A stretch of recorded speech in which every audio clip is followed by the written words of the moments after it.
आइए जानते हैं आज के प्रमुख अंतर्राष्ट्रीय खबरों को। पहले एक नजर हेडलाइंस पे। टीएमसी के बागियों का सहारा बनी एनसीपीआई पार्टी का इतिहास किसने बनाया, कौन चलाता है। पीएम मोदी का नीच दौरा संपन्न, भारत फ्रांस विशेष वैश्विक रणनीतिक साझेदारी को मजबूत करने पर हुई चर्चा। भाई प्रिंस की मौत के बाद ज्ञानबिंदु कोचिंग के डायरेक्टर रोशन आनंद को मिली जमानत, खान सर कोचिंग विवाद में गए थे जेल। आज का मौसम 15 जून, 8 घंटों के अंदर 13 राज्यों में आंधी बारिश का अलर्ट। डील की 14 शर्तों में कितने यूएस के पक्ष में, कितना ईरान के पक्ष में। अमेरिका ईरान जंग खत्म करने पर राजी, 19 जून को दस्तखत। अमेरिका का दुश्मन होना खतरनाक लेकिन दोस्ती जानलेवा। यूएस ईरान में डील, हॉर्मुज भी खुलेगा, खबर आते ही क्रैश हुआ कच्चे तेल का भाव। दुनिया भर के बॉक्स ऑफिस पर राज कर रही पेड्डी, रामचरण की फिल्म ने छापी करोड़ों।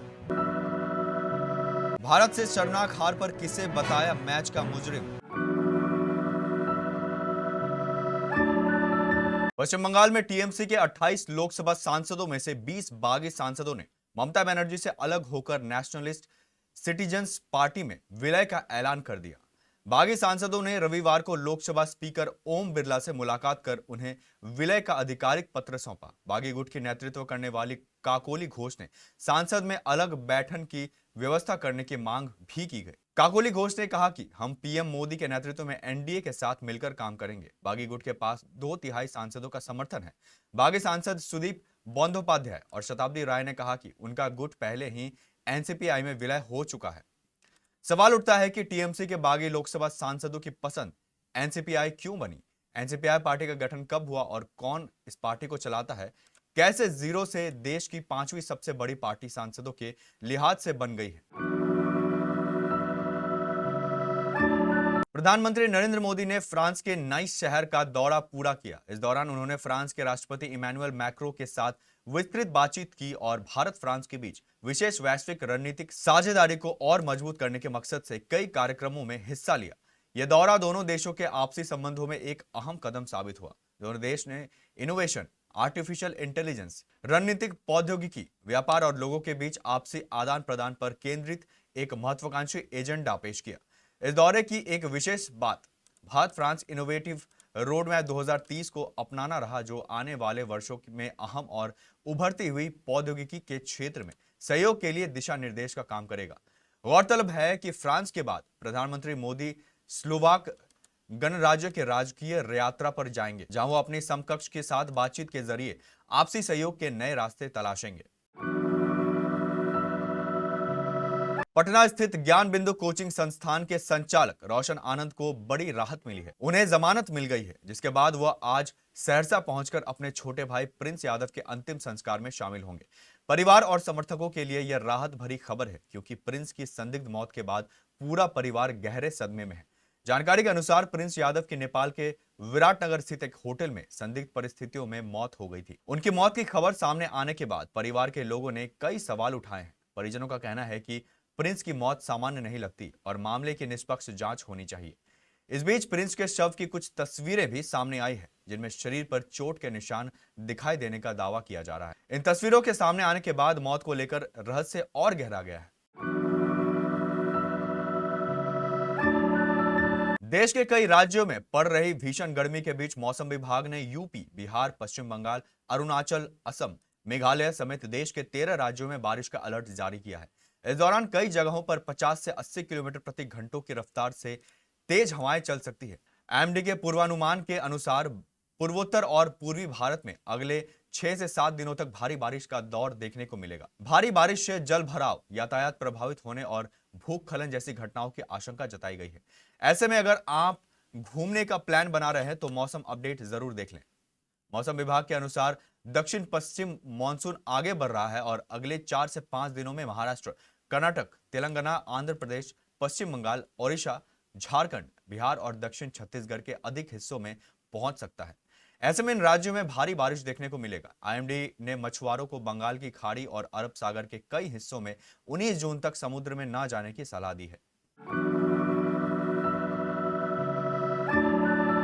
अमेरिकी राष्ट्रपति डोनाल्ड ट्रंप ने ऐलान किया है कि इस शुक्रवार को ईरान के साथ एक समझौते पर हस्ताक्षर किए जाएंगे। यह घोषणा इस हफ्ते आई कई बयानों के बाद की गई है, जिसने 100 से ज्यादा दिनों तक चली जंग के बाद सीज फायर समझौते के संकेत मिले थे। तेहरान ने भी इस ऐलान की पुष्टि करते हुए कहा कि युद्ध को सोमवार को खत्म घोषित कर दिया जाएगा। यह युद्ध 28 फरवरी को ईरान पर अमेरिका इजरायल के हमले के बाद शुरू हुआ था। पाकिस्तान के प्रधानमंत्री शहबाज शरीफ ने इस डील का ऐलान सबसे पहले किया। इसके कुछ वक्त बाद ट्रंप ने ट्रुथ सोशल पर एक पोस्ट में इस खबर की पुष्टि करते हुए लिखा, इस्लामिक रिपब्लिक ऑफ ईरान के साथ डील अब पूरी हो गई है। इससे पहले ट्रंप ने द वॉशिंगटन पोस्ट को बताया था कि वो जल्दी ही अमेरिका ईरान समझौते की घोषणा करने की योजना बना रहे हैं। अमेरिका और ईरान रविवार को जंग खत्म करने के लिए शांति समझौते पर राजी हो गए हैं। अमेरिकी राष्ट्रपति ट्रंप ने सोशल मीडिया पर लिखा कि ईरान के साथ समझौता अब पूरा हो गया है। वहीं ईरान ने बयान जारी कर कहा कि अमेरिका के साथ कई महीनों तक चली लंबी और मुश्किल बातचीत के बाद दोनों देशों ने एक डील यानी एमओयू को अंतिम रूप दे दिया है। ट्रंप ने कहा कि इस समझौते के तहत हॉर्मुज स्ट्रेट को फिर से खोला जाएगा। उन्होंने ईरानी बंदरगाहों पर लगी अमेरिकी नौसैनिक नाकेबंदी को तुरंत हटाने की मंजूरी दे दी है। ट्रंप ने अपने पोस्ट में लिखा, दुनिया के जहाजों अपने इंजन चालू कर लो, तेल को बहने दो। पाकिस्तान के प्रधानमंत्री शहबाज शरीफ ने कहा कि दोनों देश पीस डील पर 19 जून को स्विट्जरलैंड के जेनेवा में दस्तखत करेंगे। अगर ऐसा होता है तो यह 47 साल में तेहरान और वाशिंगटन के बीच हाई लेवल की बैठक होगी। अमेरिका ने ओमान की खाड़ी में खड़े भारतीय जहाजों पर हमले कर दिए। इनमें 3 भारतीय नाविकों की मौत के बाद भारत की विदेश नीति को लेकर सवाल उठने लगे हैं। Defence experts major general GD Bakshi और रक्षा विशेषज्ञ डॉक्टर ब्रह्मा चेलानी ने बताया कि कैसे अमेरिका की दुश्मनी और दोस्ती दोनों ही खतरनाक है। एमटी सेटेबेलो पर हुए संदिग्ध मिसाइल हमलों में 3 भारतीय नाविकों की जान चली गई और 24 सदस्यों में से 21 को ओमान की सेना द्वारा सुरक्षित बचा लिया गया। वहीं इसी तरह एक और जहाज एमटी जलबीर पर हमले हुए हैं, जिसमें जहाज पर सवार सभी 20 भारतीय नाविकों को सुरक्षित बचा लिया गया। भारतीय विदेश मंत्रालय ने इन घटनाओं पर सख्त रुख अपनाते हुए अमेरिका के समक्ष विरोध दर्ज कराया है। मंत्रालय ने कहा, संघर्षों की आड़ में आम कारोबारी जहाजों और नाविकों की सुरक्षा को खतरे में नहीं डाला जाना चाहिए। अमेरिका और ईरान के बीच लंबे समय बाद आखिरकार एक व्यापक शांति समझौते पर सहमति बन गई है। इस डील का ऐलान करते हुए अमेरिकी राष्ट्रपति ने हॉर्मुज स्ट्रेट पर अमेरिकी नाकेबंदी हटाने का ऐलान कर दिया और दुनिया के लिए जरूरी इस समुद्री रूट को फिर से खोले जाने का ऐलान कर दिया। यूएस ईरान में यह डील होने के साथ ही अचानक अंतर्राष्ट्रीय बाजार में कच्चे तेल की कीमतें क्रैश हो गई। इस खबर के बाद सोमवार को शुरुआती कारोबार में ब्रेंट क्रूड फ्यूचर्स 4% गिर गए, जबकि यूएस वेस्ट टेक्सास इंटरमीडिएट में 4.6% से ज्यादा की गिरावट आई। अमेरिका ईरान के बीच शांति समझौता होने के संकेत पहले से ही मिल रहे थे और कच्चे तेल का भाव फिसलता नजर आया था। लेकिन अब ट्रंप ने जैसे ही डील डन होने का ऐलान किया तो इसकी कीमतों में भारी गिरावट देखने को मिली है। ब्रेंट क्रूड प्राइस 4% गिरकर $83 प्रति बैरल पर, जबकि WTI क्रूड प्राइस $80 प्रति बैरल के करीब आ गया। इसके अलावा मुर्बन क्रूड प्राइस भी $83 पर ट्रेड कर रहा है। रामचरण और जानवी कपूर स्टारर पेड्डी ने 4 जून को सिनेमाघरों में दस्तक दी। फिल्म ने पहले ही दिन 51 करोड़ रुपए की ओपनिंग कर ली और पहले वीकेंड पर जबरदस्त कलेक्शन किया है। बॉक्स ऑफिस पर 2 हफ्तों बाद पेड्डी की कमाई की रफ्तार जारी है। आइए जानते हैं 11वें दिन दुनिया भर में पेड्डी ने कितनी कमाई की। एक रिपोर्ट के मुताबिक पेड्डी प्रीव्यू में 18.50 करोड़ कमाने वाली पेड्डी ने पहले दिन 51 करोड़ रुपए कमाए और उसके बाद 5 दिनों तक डबल डिजिट में कमाई की। 11वें दिन यानी रविवार की फिल्म का कलेक्शन 9.20 करोड़ रुपए रहा। इसी के साथ film net Indian collection 216 crore रुपए हो गया है। वही इंडिया ग्रॉस कलेक्शन 256.23 करोड़ रुपए है।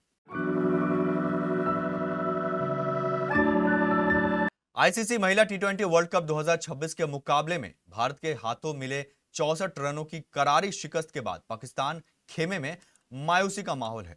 171 रनों के लक्ष्य का पीछा करते हुए पाकिस्तान की पूरी टीम महज 106 रनों पर ढेर हो गई।